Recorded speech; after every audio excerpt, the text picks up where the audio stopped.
بسم الله الرحمن الرحيم.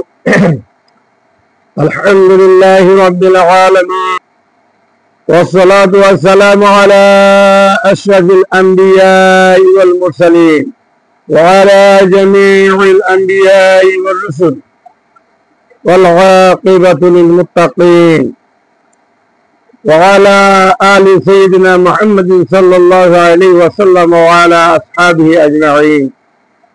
أما بعد، أعوذ بالله من الشيطان الرجيم.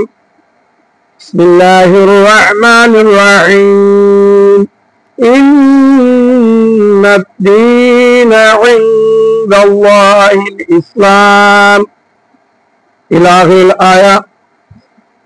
وفي آيات أخرى: يا أيها الذين آمنوا اتقوا الله حق تقاته ولا تموتن إلا وأنتم مسلمون.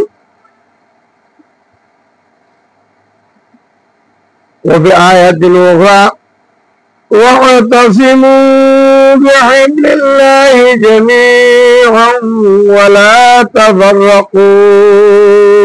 الآية. وفي آية أخرى من سورة الحجرات: بسم الله الرحمن الرحيم. إنما المؤمنون إخوة فاصلحوا بين أخويكم واتقوا الله لعلكم ترحمون. الله. رواه الإمام مسلم قال: حدثنا يحيى بن يحيى قال: قرأت على مالك عن يونس عن ابن شهاب عن أنس بن مالك قال: قال رسول الله صلى الله عليه وسلم: لا تباغضوا ولا تحاسدوا ولا تدابروا وكونوا عباد الله إخوانا. ولا يحل لمسلم أن يهجر أخاه فوق ثلاث.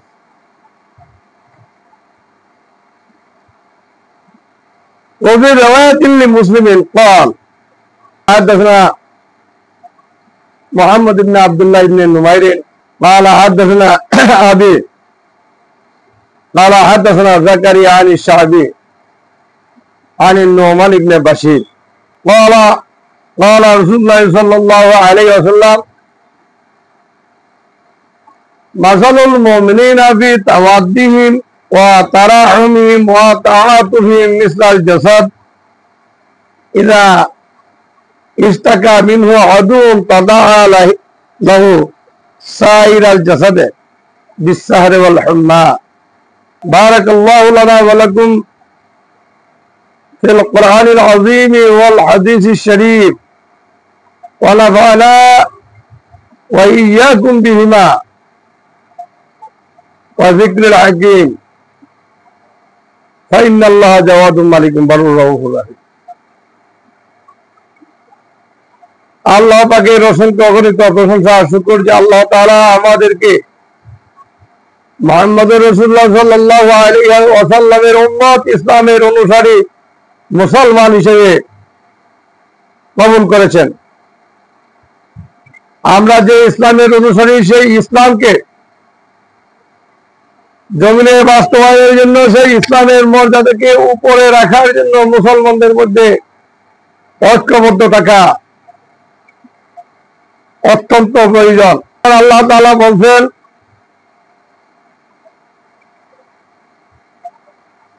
সূরা আল ইমরানের 18 নম্বর আয়াতের মধ্যে আল্লাহ বলছেন, ইন্নাদ-দীনা ইনদাল্লাহিল ইসলাম। অবশ্যই আল্লাহর কাছে মনোনীত ধর্ম হচ্ছে একমাত্র ইসলাম। ইসলাম আল্লাহর নিকট মনোনীত ধর্ম। এর দ্বারা প্রমাণ হয় যে আল্লাহ তাআলা যত নবী দুনিয়াতে পাঠিয়েছেন, প্রত্যেক নবীকে আল্লাহ ইসলাম ধর্ম দিয়ে পাঠিয়েছিলেন।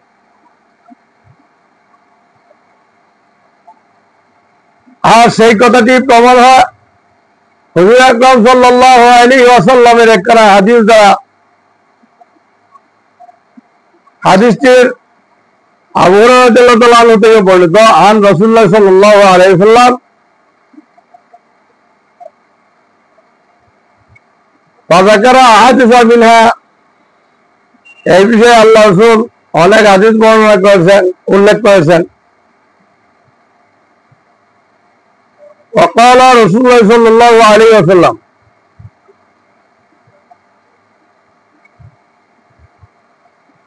আল্লাহ রাসূল ইরশাদ করেছেন, আনা আওলা বিঈসা ইবনে মারইয়ামা ফিল উলা ওয়াল আখিরাত, আমি দুনিয়া এবং আখিরাতে ঈসা ইবনে মরিয়মের অত্যন্ত কাছের। আওলা অর্থ হলো আকরাব।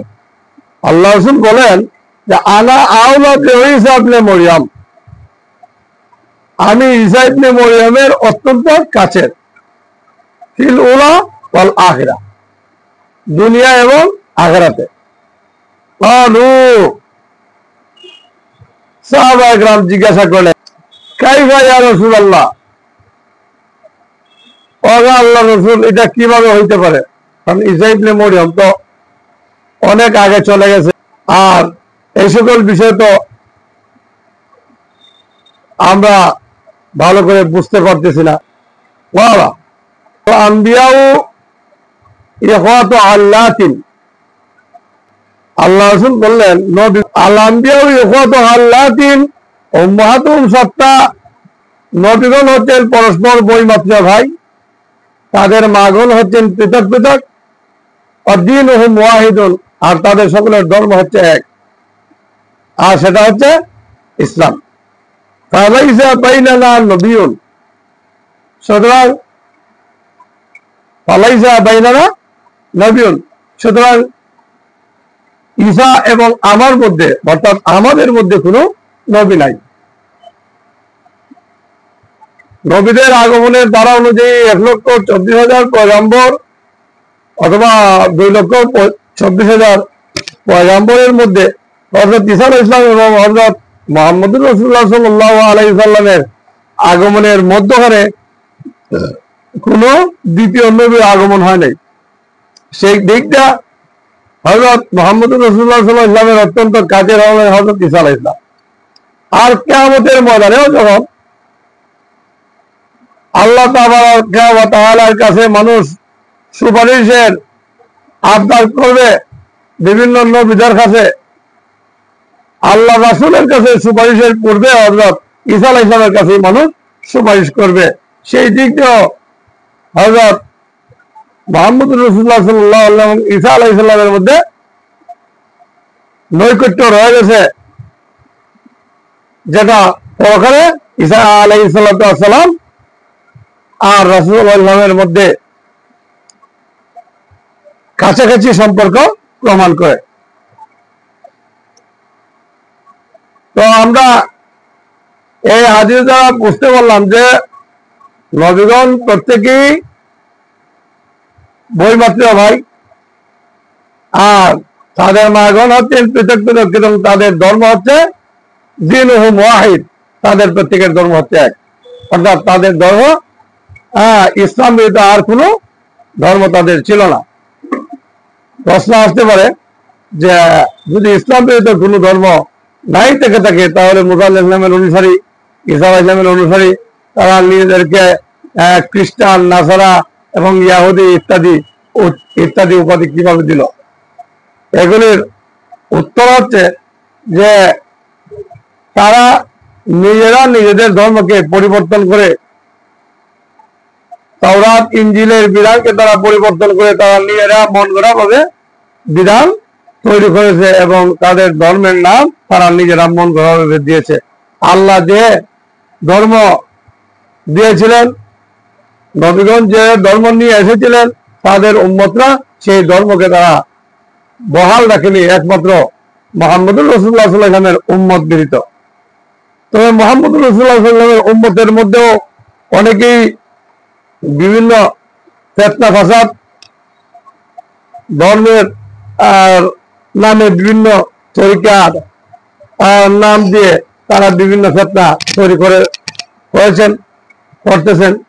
যদিও এই ফিতনাগুলি মাথাছাড়া দিয়ে উঠতে পারেনি বৃহত্তর মুসলমানদের শক্তির কাছে তারা পরাস্ত হয়েছে, কিন্তু সময় সময়ে এই ফিতনাগুলি মুসলমানদের মধ্যে বিভিন্ন সময় এসেছে। তো আবার যে কথাটি আমরা বলবো যে মুহাম্মদ রাসূলুল্লাহ, যেহেতু ইসলাম আল্লাহর মনোনীত ধর্ম, সকল নবীর ধর্ম ছিল ইসলাম, আল্লাহ আমাদেরকে সেই ইসলামের অনুসারী বানিয়েছেন, আর এই উম্মতে মুহাম্মদ ইসলামকে এই পর্যন্ত, ইসলামের নামকে এই পর্যন্ত টিকিয়ে রেখেছে। আল্লাহ তাবারাকা ওয়া তাআলা এই মুসলমান জাতিকে সেই শক্তি দিয়েছেন। মুসলমানদের মধ্যে বড় বড় খলিফা, সুলতানগণ এবং আমিরগণ এটাকে অটুট রাখার জন্য তারা আপ্রাণ চেষ্টা করে তারা সফল হয়েছেন। এই মুসলমানদের মধ্যে ঐক্যের প্রয়োজন। ঐক্য যতদিন পর্যন্ত মুসলমানদের না হবে ততদিন পর্যন্ত মুসলমানরা সম্মানের আসনে বসতে পারবে না। ইসলামের ব্যাপারে, মুসলমানদের ব্যাপারে আল্লাহ তাবারাকা ওয়া তাআলা অন্য আয়াতে বলছেন, সূরা আল ইমরানের অন্য আয়াতের মধ্যে আছে,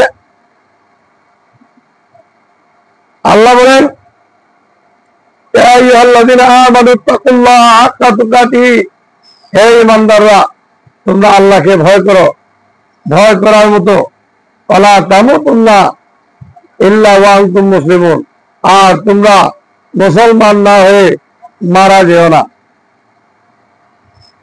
এখানে এই আয়াত দ্বারা ইসলামের অনুসরণ করার ব্যাপারে, ইসলামের আনুগত্য করার ব্যাপারে অত্যধিক গুরুত্ব দেওয়া হয়েছে। অর্থাৎ কোন ইমানদার যেন মুসলমান না হয়ে মারা না যায়, কারণ মুসলমান হয়ে যদি মারা না যায় তাহলে তার পরকাল অত্যন্ত ক্ষতিকর, যেটার তার কখনো আর মৃত্যুর পরে সংশোধন করার সুযোগ থাকবে না। সেই জন্য আল্লাহর এই আদেশ মৃত্যুর পূর্বেই ভালোভাবে নিজেদের ঈমানকে সংশোধন করে মৃত্যুবরণ করার কথা আল্লাহ ইঙ্গিত করেছে। আর মুসলমানদের মধ্যে, ইসলামের মধ্যে ঐক্যকে বজায় রাখার জন্য সূরা আল ইমরানের 103 নম্বর আয়াতের মধ্যে আল্লাহ তাআলা বলেন, ওয়াতাসিমু বিহাবলিল্লাহি জামিআন ওয়া লা তাফাররাকু, ওয়াতাসিমু, হে ঈমানদাররা তোমরা সুদৃঢ়ভাবে আঁকড়ে ধরো, ওয়াতাসিমু বিহাবলিল্লাহি, আল্লাহর রজ্জুকে, এতসম মানে দৃঢ়ভাবে ধরা, এমন ভাবে ধরা যে ধরাকে কেউই সরাইতে পারে না, অত্যন্ত মজবুত ভাবে ধরা। ওয়াতাসিমু, তোমরা মজবুত ভাবে ধরো, আঁকড়ে ধরো, সুদৃঢ় ভাবে ধরো, বিহাবলিল্লাহি, আল্লাহর রজ্জুকে, জামিআন, একত্রিত ভাবে, সম্মিলিত ভাবে তোমরা আল্লাহর রজ্জু থেকে ওয়ালা তাফাররাকু, এবং তোমরা পরস্পর বিচ্ছিন্ন হয় না।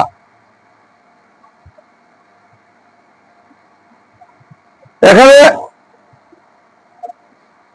ওয়াতাসিমু বিহাবলিল্লাহি জামিআন, এই আয়াতের মধ্যে বিহাবলিল্লাহ দ্বারা আহলে সুন্নাত ওয়াল জামাতের অভিমত হচ্ছে ইসলাম, অর্থাৎ তোমরা ইসলামকে সুদৃঢ়ভাবে আঁকড়ে ধরো। আর শিয়া যারা, তাদের ব্যাখ্যা হলো যে এখানে বিহাবলিল্লাহ দ্বারা আল্লাহ রাসূলের পরিবারকে এখানে উদ্দেশ্য করা হয়েছে, যদিও তারা এটা মনে করে থাকে, তবে আহলে সুন্নাত ওয়াল জামাত সর্বসম্মতিক্রমে একমত, যেখানে বেহাতিল্লাহ দ্বারা ইসলামকে বোঝানো হয়েছে, অর্থাৎ ইসলামের রজ্জুকে তোমরা সুদৃঢ়ভাবে আঁকড়ে ধরো। কারণ ইসলামের বিধিবিধান, ইসলামের নিয়ম কানুন মানার জন্য তোমরা এক মুসলমান আরেক মুসলমানের সাথে ঐক্যবদ্ধ থাকো। এখানে তোমরা কি করবে না, ওয়ালা তাফাররাকু, তোমরা পরস্পর বিচ্ছিন্ন হবে না, তোমরা পৃথক হবে না। তাহলে এখানে এই আয়াতের মধ্যে যে কয়টা জিনিস আমরা বুঝতে পারলাম, একটা হলো এখানে আমর, আল্লাহ আদেশ করছেন সকল মুসলমানদেরকে, সকল ইমানদারদেরকে, তোমরা আল্লাহর রজ্জুকে সুদৃঢ়ভাবে আঁকড়ে ধরো। এখানে সুদৃঢ়ভাবে ইসলামকে আঁকড়ে ধরা হচ্ছে ফরজ, অর্থাৎ ইসলামের উপর সবাই এক থাকা, এটা হচ্ছে ফরজ, অর্থাৎ সবাই ঐক্যমত থাকা। আর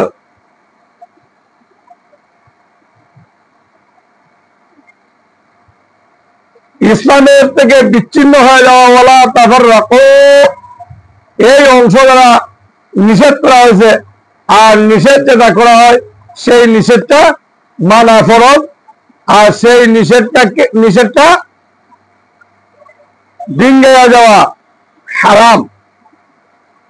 ওয়ালা তাফাররাকু অর্থাৎ তোমরা পার্থক্য তৈরি করবে না, অর্থাৎ ইসলাম থেকে তোমরা বিচ্ছিন্ন হবে না, ইসলামের মধ্যে তোমরা মানে মুসলমানদের ঐক্য থেকে তোমরা ঐক্যকে বিনষ্ট করে ইসলামের মধ্যে তোমরা ফিতনা তৈরি করবে না, তোমরা নতুন নতুন দল উপদল তৈরি করবে না, নিজেদের স্বার্থের সুবিধার জন্য কিছু মুসলমানকে নিয়ে তোমরা বৃহত্তর মুসলমানদের বিপক্ষে দাঁড়াবে না।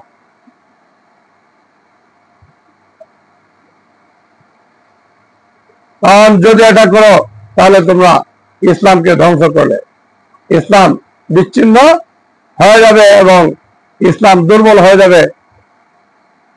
এই জন্য ইসলামের অনুসারী যারা আছে সকল মুসলমানগণ, তারা সবসময় এক এবং পরস্পরের মধ্যে যাতে সদ্ভাব সম্প্রীতি বহাল রাখতে পারে সেই জন্য চেষ্টা করবে। আর মুসলমানদের এই ইতিসাম বা দৃঢ় ঐক্য যাতে বিনষ্ট না হয়, সেই জন্য মুসলমানদের মধ্যে যদি কোনো সময় সমস্যা দেখা দেয়, কোনো মুসলমানের ঝগড়া হয়, দ্বন্দ্ব হয়, কোনো কারণে বিরোধ তৈরি হয়, তাহলে সেটা মিটমাট করার জন্য আল্লাহ তাআলা বলেন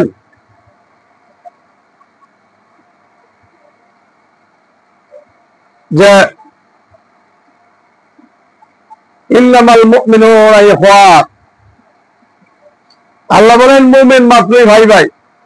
অর্থাৎ ইমানের ব্যাপারে যখন ইমান আল্লাহ, আল্লাহ রাসূল, ইসলাম এবং কোরআন এবং আল্লাহর যা দিয়েছেন, আল্লাহ রাসূল যা এনেছেন, আল্লাহ যা আদেশ করেছেন, যা নিষেধ করেছেন, সমস্ত বিষয়ের উপর যখন একজন মুসলমান বিশ্বাস করলো, বিশ্বাস করার পর তার মধ্যে ইমান তৈরি হলো। এখন এই ধরনের ইমানওয়ালা যত লোক আছে প্রত্যেকেই পরস্পরের ভাই, একজনের সাথে আরেকজনের সম্পর্ক হবে অত্যন্ত গভীর, কেউ কারোর প্রতি বিদ্বেষ হিংসা পোষণ করবে না।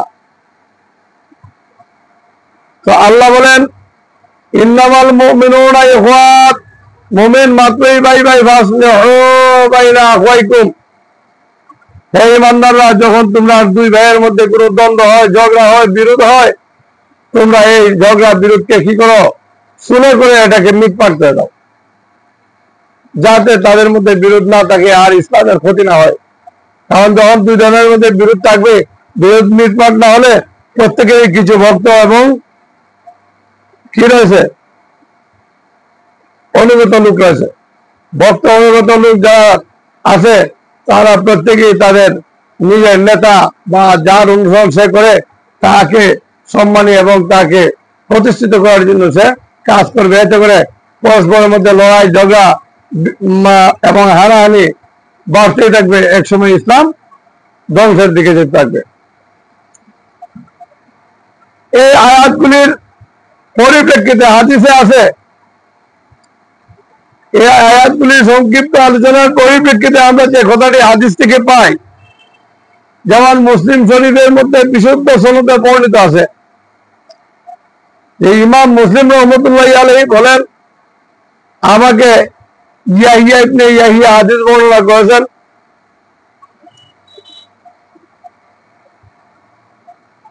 তিনি বলেন, আমি হাদিসটা মালিকের সামনে পাঠ করেছি আন ইউনুসা, ইউনুস থেকে, আন ইবনে শিহাব, আর ইউনুস বলেন আমি ইবনে শিহাব থেকে হাদিসটা বর্ণনা করেছি।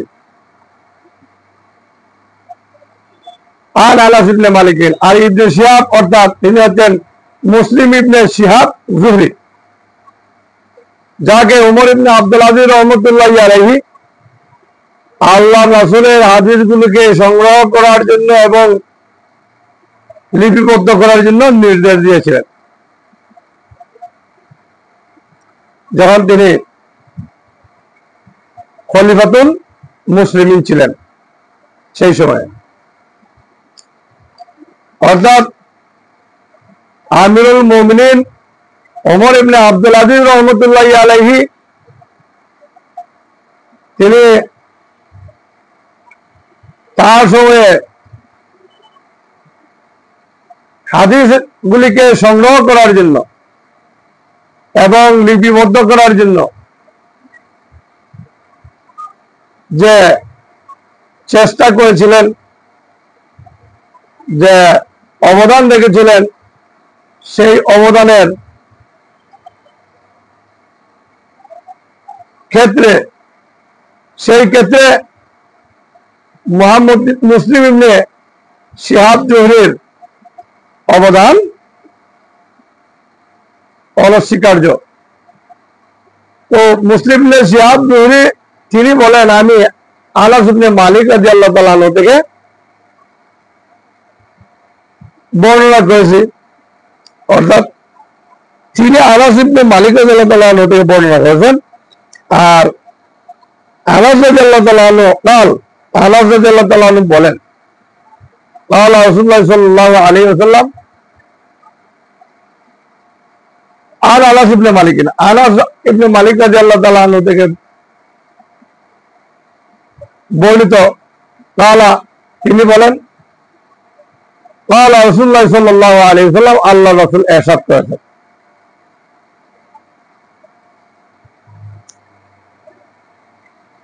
লা তাবাগাদু, তোমরা পরস্পর ঘৃণা করবে না, ওয়ালা তাহাসাদু, তোমরা পরস্পর হিংসা করবে না, ওয়ালা তাদাবারু, তোমরা একজন আরেকজনের পিছনে লাগবে না, একজনকে ক্ষতি করার জন্য আরেকজনের দুষ্টুরি অন্বেষণ করবে না। ওয়াকুনু, এবং তোমরা হয়ে যাবে পরস্পর ইখওয়ান, ইবাদাল্লাহি ইখওয়ানা, আল্লাহর বান্দা ভাই ভাই, তোমরা সকলে আল্লাহর বান্দা ভাই ভাই পরিণত হয়ে যাবে। তোমাদের মধ্যে কোনো হিংসা থাকবে না, কোনো বিদ্বেষ থাকবে না, কোনো ঘৃণা থাকবে না, কোনো ধরনের পরশ্রীকাতরতা থাকবে না, কোন ধরনের দোষ অন্বেষণ বা ত্রুটি বিচ্যুতি কোথা থাকবে না। ওয়ালা ইয়াহিল্লু লিলমুসলিমিন, আর একজন মুসলমানের জন্য বৈধ হবে না ইয়াহজুরা আখাহু ফাওকা সালাস, দুনিয়াবি কারণে, দুনিয়ার লোভ লালসা স্বার্থের কারণে কোনো মুসলমান ভাইয়ের সাথে যদি কোনো কারণে ঝগড়া হয় বা কোনো বিরোধ হয়, সেই বিরোধটা মনে রেখে 3 দিনের বেশি তোমরা কি করবে না, সময় পার করতে পারবে না। ওয়ালা ইয়াহিল্লু লিআহাদিন,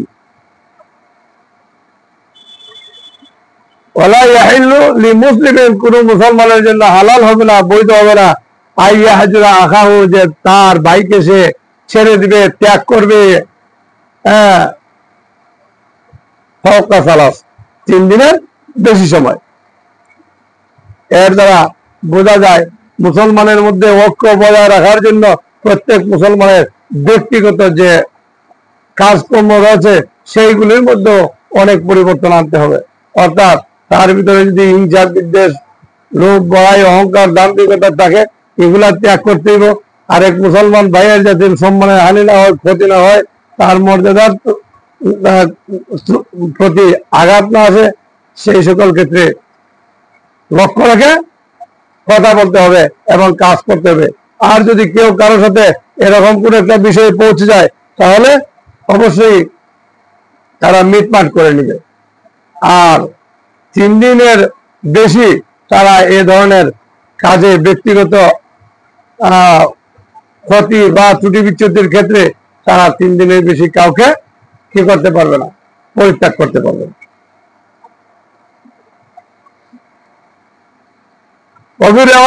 মুসলিমে এই হাদিসটি, এই যে হাদিসটি আমরা আলোচনা করলাম, এই হাদিসটি মুসলিম শরীফের 2য় খণ্ডের 314 নম্বর পৃষ্ঠার মধ্যে বর্ণিত রয়েছে।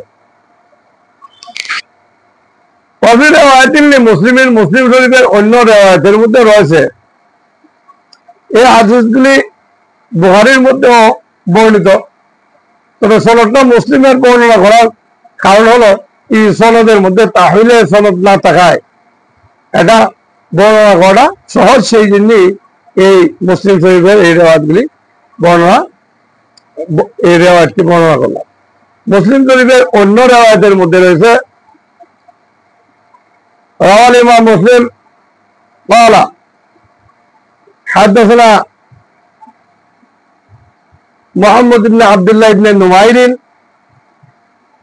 قال حدثنا أبي حدثنا زكريا عن الشعبي عن النعمان بن بشير قال قال رسول الله صلى الله عليه وسلم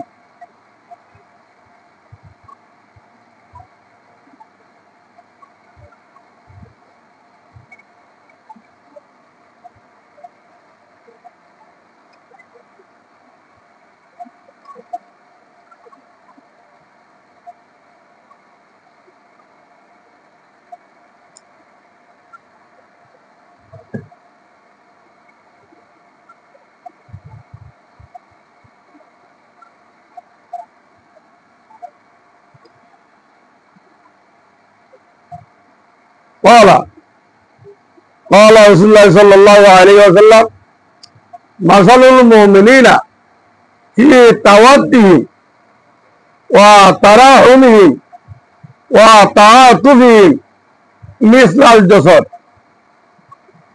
إذا اشتكى منه أحد تداعى لها سائر الجسد بالسهر والحمى।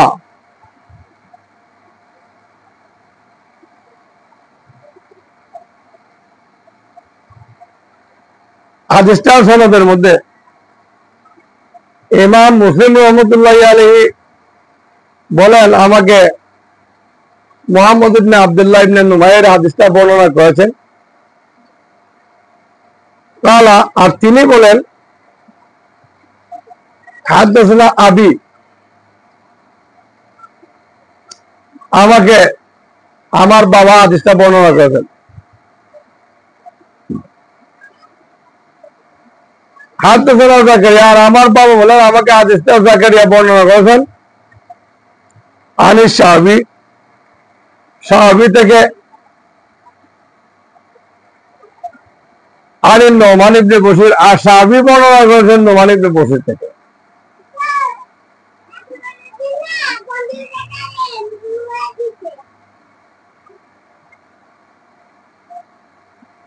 নোমান ইবনে বশির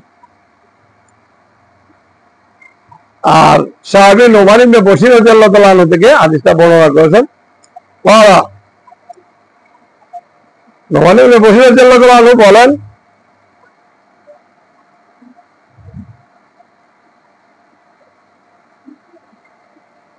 قال رسول الله صلى الله عليه وسلم, আল্লাহ রাসূল ইরশাদ করেছেন, মাসালুল মুমিনিনা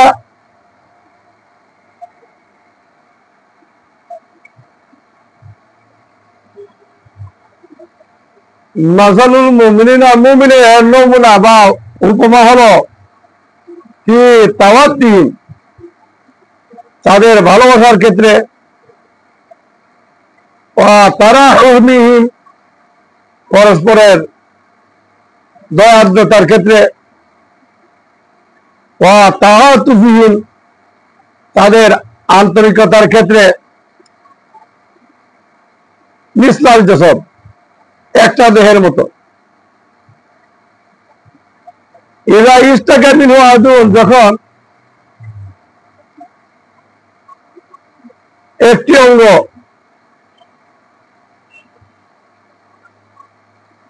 আহত হবে, আঘাত পাবে, তাদাআ লাহু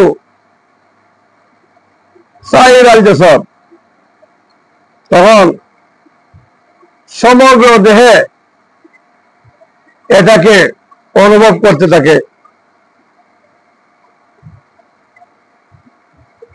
সমগ্র দেহের মধ্যে, অর্থাৎ সেটা তাদা লাহু সাইরাল জাসাদ, সমগ্র দেহে এটা ছড়াইয়া পড়ে। একটা জায়গার মধ্যে এটা সীমাবদ্ধ থাকে না। শরীরের একটা অঙ্গে আঘাত পেলে পরে এই আঘাতটা সারাটা দেহে ছড়াইয়া পড়ে, সেটা এক জায়গায় সীমাবদ্ধ থাকে না। তেমনি ভাবে একজন মুসলমান আঘাত পেলে অন্য মুসলমানরা ভালোবাসা, দয়াদ্রতা, আন্তরিকতা সকল ক্ষেত্রে মিলাইয়েই তারা প্রত্যেকের দেহেই এই আঘাতটি, এই কষ্টটি অনুভব করতে থাকবে। আল্লাহ রাসূল কোন যে বিসাহারে বিসাহারে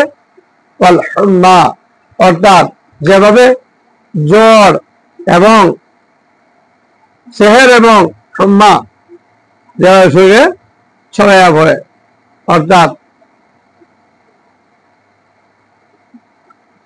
আঘাত এবং মানে তাপ যেভাবে সমগ্র দেহে ছড়াইয়া পড়ে।